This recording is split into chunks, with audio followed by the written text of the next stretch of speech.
je déclare ouvert le 20e salon de l'Association des maires d'Île-de-France.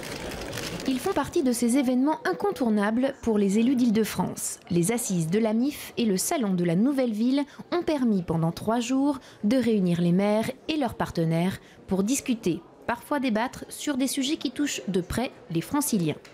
Les organisateurs n'avaient visiblement pas prévu une telle affluence pour l'atelier sur le Grand Paris, judicieusement intitulé « Du Paris à la réalité ». Je pense que le rêve, c'est ce que l'on doit construire en commun pour dans 10 ans, dans 20 ans, dans 30 ans. Aujourd'hui, il y a les franciliens qui ont quelquefois des cauchemars quand il s'agit de prendre les transports collectifs, par exemple, ou de trouver un logement. Et il faut répondre aussi à ces attentes. C'est-à-dire qu'on a à faire le grand écart entre le futur et le présent, et de donner des moyens pour le futur et qui conduiront finalement le présent à mieux répondre aux attentes des franciliens. Enthousiasme pour les uns, inquiétude pour les autres. Le Grand Paris qui entre dans une phase de concrétisation ne fait pas l'unanimité. Le pouvoir local s'inquiète notamment de l'appropriation par le gouvernement du projet métropolitain.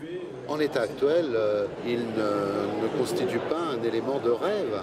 Non, c'est vraiment un cauchemar que de voir la façon dont les choses avancent.